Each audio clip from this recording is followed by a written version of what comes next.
Hola, mi nombre es Ainhoa Silva y en este trabajo les voy a exponer acerca de la estructura del óvulo y del espermatozoide. Para poder entender mejor la estructura del óvulo, tenemos que empezar definiendo qué es el óvulo y cuál es su función. Los óvulos son las células sexuales o gametos femeninos, son células haploides, es decir, que contienen 23 cromosomas. A partir de la pubertad de la mujer, un óvulo se desprende aproximadamente cada 28 días. Si este óvulo es fecundado por un espermatozoide, se convierte en un cigoto, dando comienzo al embarazo. ¿Cuál es su función? La función del óvulo es dar origen a un cigoto después de que sea fecundado por un espermatozoide. El cigoto posteriormente se convertirá en un embrión y en un feto. La unión del espermatozoide y el óvulo forma una célula diploide, es decir, de 46 cromosomas 2N, resultado de la combinación del material genético de ambos. Después de haber definido esto, podemos nombrar las partes del óvulo. Por ejemplo, el núcleo es donde se almacena el material genético. En ocasiones, a esta parte del óvulo también puede llamársele pronúcleo o pronúcleo ovular. Citoplasma o vítelo.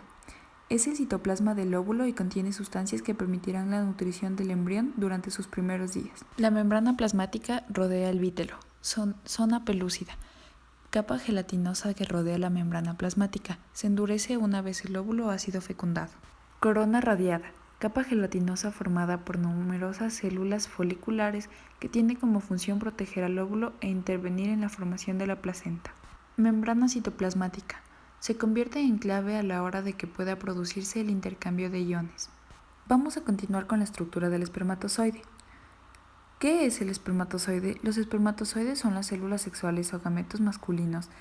Son células haploides, es decir, que contienen 23 cromosomas. El proceso de formación del espermatozoide se denomina espermatogénesis y consiste en la gametogénesis masculina.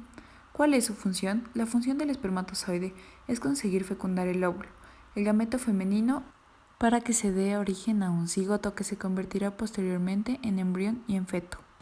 La estructura del espermatozoide se divide en tres: la cabeza, la pieza intermedia y la cola. En la cabeza podemos encontrar el acrosoma, el núcleo y la membrana plasmática.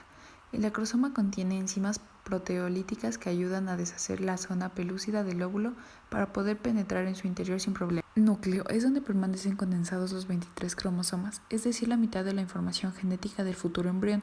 Esta parte es la única que entra dentro del óvulo y por ello es la más importante del espermatozoide. Su función es fusionarse con el núcleo del óvulo para complementar la dotación genética del nuevo ser. Membrana plasmática. En su interior se encuentra una pequeña cantidad de citoplasma con altos niveles de grasos. En la pieza intermedia encontramos las mitocondrias, que se encargan de obtener la energía necesaria para producir el movimiento flagelar que permite el avance del espermatozoide. Para finalizar tenemos la cola, también llamado flagelo. Es una estructura larga cuya función principal es permitir la movilidad espermática mediante su movimiento ondeante o serpenteante.